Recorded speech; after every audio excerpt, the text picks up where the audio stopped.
wasn't exactly sure what to expect in those first few weeks at home with my newborn. Overwhelming, unconditional love, the intensity of emotion was more than I expected. But as intimidating as the whole journey seemed, instinct kicked in, and being a parent quickly became the most natural thing in the world. Of course, I was tired from labour and delivery, but somehow that didn't matter. As new parents, we were 100% focused on taking care of our new baby.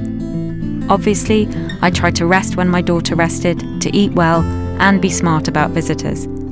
I got some great advice from more experienced mums, and I learnt a lot every day as our baby started growing, changing, and discovering her new world. I thought I'd pass along some of the tips that were most helpful to me by sharing some simple, straightforward, practical advice.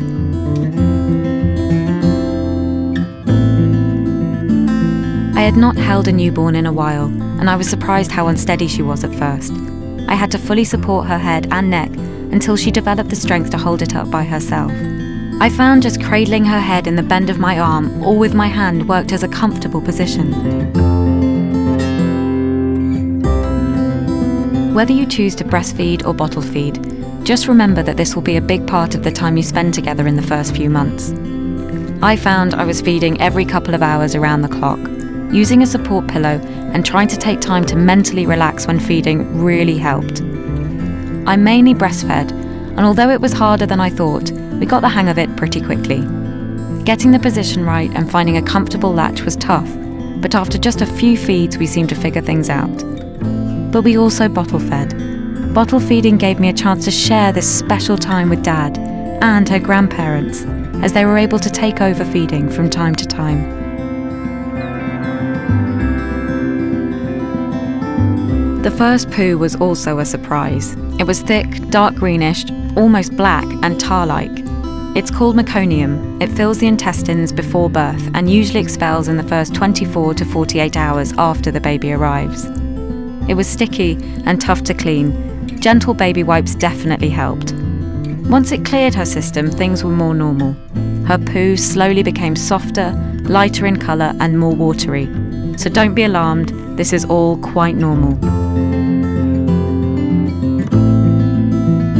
As a rule of thumb, plan on changing nappies after every sleep and after every feed, in addition to when they are wet or have pooed. I found that if I kept a wet nappy on her for too long, her skin was more likely to get irritated. Changing her regularly and high-quality nappies like these kept her dry and protected her delicate skin.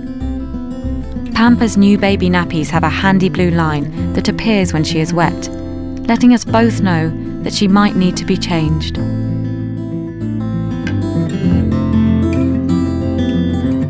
The umbilical cord just fell off by itself after a couple of weeks, but before it did, we kept it dry mainly by keeping the nappy from covering it. Our doctor recommended we swab it with alcohol every few days to clean it. Be sure to check with your doctor to get their recommendation. If the cord becomes smelly, oozing or mushy, you should see your doctor right away. There was one other big surprise those first few weeks: how much she slept. She slept a lot, but it was more like 2 to 4 hour naps and then wake up to eat, which I learned is perfectly normal. My other children did the same thing. As babies sleep, their minds work on things they have done that day. There is so much brain and physical development happening while they sleep. Now, I look forward to our happy mornings together and realise just how important a well-rested, uninterrupted night's sleep can be.